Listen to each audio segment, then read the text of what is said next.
মাননীয় কাউন্সিলর সঞ্চিতা মিত্র, আমার পরম শ্রদ্ধেয় তপন দা, বিধান দা, তাপস তরফদার, আমার বহুদিনের কর্মী, আমার সিনিয়রদের প্রতি সম্মান জানিয়ে এবং উপস্থিত যারা এই পথসভায় আজকে এসছেন তাদেরকে শুভেচ্ছা জানিয়ে আমি আমার বক্তব্য শুরু করছি। বক্তব্য খুব বেশি দীর্ঘায়িত করব না, একটা ছোট্ট ঘটনা দিয়ে শুরু করছি।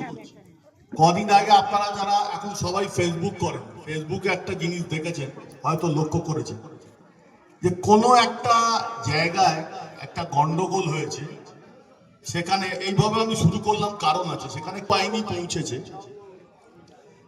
কোনো আমাদের টিএমসির একজন কোনো কর্মীকে কোনো প্রমাণ নেই যে সে কিছু করেছে বা সে ক্রিমিনাল, তাকে জনসমক্ষে সপাটে ঘুষি মারলেন কেন্দ্রীয় এবং তাকে লক আপ করে দিল। আমার প্রশ্ন হচ্ছে যে কেউ যদি কোনো অন্যায়ও করে তাকে কি মারার অধিকার আছে প্রশাসনের, নাকি তাকে অ্যারেস্ট করার অধিকার আছে? কেন এই কথা বলছি, আজকে নরেন্দ্র মোদীর নেতৃত্বে সেন্ট্রালে যে স্বৈরাচারী সরকার চলছে, সেই সরকার এবং তার দোসর নির্বাচন কমিশনের নেতৃত্বে পশ্চিমবঙ্গে গণতন্ত্রকে ধ্বংস করার প্রচেষ্টা চলছে এবং এই অপচেষ্টার বিরুদ্ধে সারা বাংলাকে জেগে উঠতে হবে, সারা বাংলাকে গর্জে উঠতে হবে। আমরা বিশ্বাস করি একতায়, আমরা প্রথম আমরা ভারতবাসী, তারপর আমরা এই বাংলার সন্তান।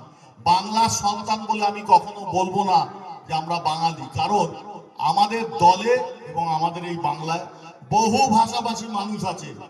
যেরকম উত্তরপ্রদেশের বহু মানুষ আমাদের দলের সক্রিয় কর্মী, বিহারের বহু মানুষ যারা অনেকদিন ধরে বাংলায় আছে তারাই আমাদের দলের সহকর্মী। একসাথে আমরা লড়েছি বামফ্রন্টের বিরুদ্ধে, তাদের নামগুলো আমি বলতে পারি, গুণে শেষ করা যাবে না। তাই বাঙালি বা অবাঙালি ব্যাপারটা নয়, ব্যাপারটা হচ্ছে আজকে সারা ভারত একটা প্রশ্নের মুখে পড়েছে যে এই স্বৈরাচারী সরকার, আপনারা চিন্তা করে দেখুন, যারা সনাতনী হিন্দু হিন্দু করছে, যারা সনাতনী ভাবছে, যে বোঝানো হচ্ছে, ইনজেক্ট করা হচ্ছে।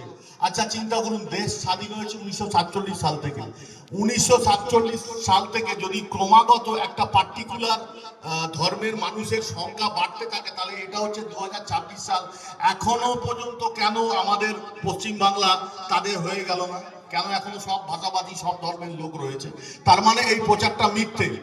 তার মানে মানুষের মনের মধ্যে তুমি সনাতনী, তুমি হিন্দু, এটা ইনজেক্ট করে দেওয়া হচ্ছে। এটা থেকে বেরিয়ে আসতে হবে। বেরিয়ে এসে আমরা ভারতবাসী, আমরা এই বাংলার সন্তান, যে ভাষাভাষী হই আমরা সবাই একসাথে থাকবো, এই শপথ নিতে হবে। তাই আমি আমার বক্তব্য দীর্ঘায়িত করছি না। আপনারা খুব ভালো করেই জানেন আমাদের বেহালা পশ্চিম কেন্দ্রে রত্না চ্যাটার্জি আমাদের ক্যান্ডিডেট, উনি বেহালা পূর্বের এমএলএ ছিলেন, এখন বেহালা পশ্চিমে কন্টেস্ট করছেন। আমি বিশ্বাস করি আমাদের এই 132 নম্বর ওয়ার্ড যার নেতৃত্বে চলছে, আমাদের সবচেয়ে প্রিয় কাউন্সিলর সঞ্চিতা মিত্র মহাশয়া, তার নেতৃত্বে আমরা চলি এবং এই সমস্ত ওয়ার্ডে, টোটাল ওয়ার্ডে তার অনেক দান আছে। সেই দিকে তাকিয়ে আপনারা ভোটটা দেবেন এবং সঞ্চিতা মিত্র নেতৃত্বে আমরা চাই আমরা আগামী দিনে এখান থেকে রত্না চট্টোপাধ্যায়কে হাইয়েস্ট ভোটে নির্বাচিত করব, এই শপথ নিতে হবে।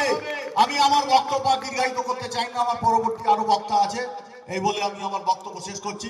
জয় হিন্দ, বন্দে মাতরম, তৃণমূল কংগ্রেস জিন্দাবাদ, মমতা বন্দ্যোপাধ্যায় জিন্দাবাদ, যুবরাজ অভিষেক বন্দ্যোপাধ্যায় জিন্দাবাদ, আমার প্রিয় নেত্রী সঞ্চিতা মিত্র জিন্দাবাদ, রত্না চট্টোপাধ্যায় জিন্দাবাদ।